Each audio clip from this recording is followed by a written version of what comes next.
Hello! Today I will be reviewing Uncharted Drake's Fortune for the PlayStation 3. And right off the bat, I want to get this out of the way. I did not have high hopes for this game at all when I first played it. I thought it was going to be just another piece of shit Tomb Raider ripoff. And I know a lot of people agree with me there. But I'll give you my current opinion on the game when the review progresses. Anyway, Uncharted Drake's Fortune was developed by Naughty Dog and published by Sony. It was released onto the PlayStation 3 in late 2007. This was around the time where the PlayStation 3 really needed a decent game that was exclusive to the PS3 only. The Xbox at the time was building a very strong repertoire of games and the PS3 couldn't compete. The game follows the story of a young explorer named Nathan Drake, his friend Sully, and a reporter named Elena.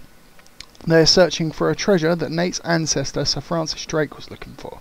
They embark on their journey and in traditional adventure fashion Indiana Jones sorry, but yeah, in traditional adventure fashion national treasure wow, I have a bad throat at the moment.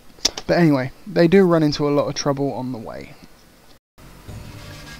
The game starts out with a nice underwater scene and a quote from Sir Francis.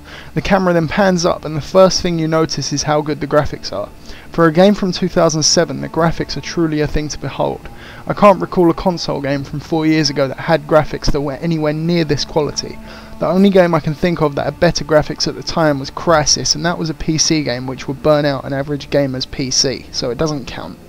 The graphics in this game are so good that Drake's shirt actually appears wet, and I know this is nothing new, but something that is new is the fact it only gets wet up to the point that it was immersed in water.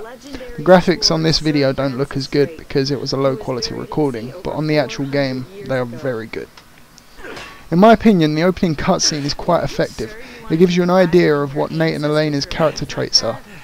You then get thrown straight into battle, and in usual first level fashion, it gives you a tutorial on the basic controls for moving, shooting, fighting, reloading, etc.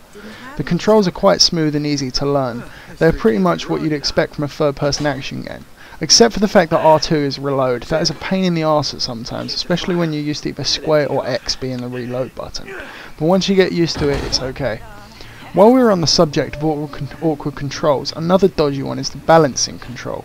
When Drake is walking along something you need to balance across, you need to use the 6-axis function on the DualShock 3 controller. For those of you who don't know, 6-axis is a motion control that is built into the PS3 control pad. When you're relaxing and playing it while laying on your bed, or something like that, it is very awkward to use. You don't even have the option to turn it off while balancing. Thankfully, you have the choice when aiming a grenade to either use the analog stick or the 6-axis. They're the only awkward controls I can think of. Now on to the overall story. The story of Uncharted is one word: epic. And I mean that in the movie sense, not the overused scene kid meaning of the word. Uncharted is one of those very few games I have ever played that actually made me feel like I was inside a movie.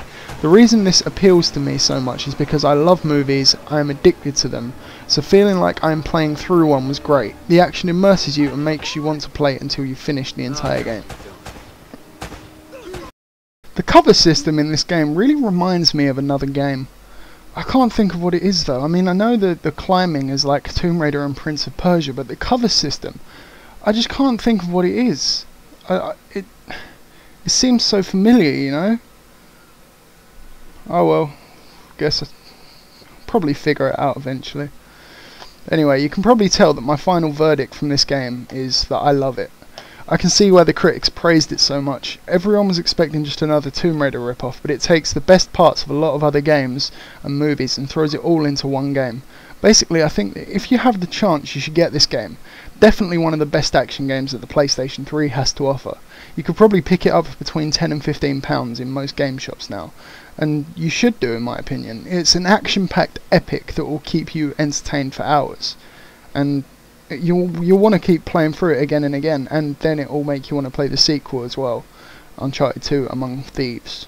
The third game in the series, Uncharted 3, comes out in November as well, which I'm quite looking forward to. So if you haven't played through any of these games, then you should buy it and play through it.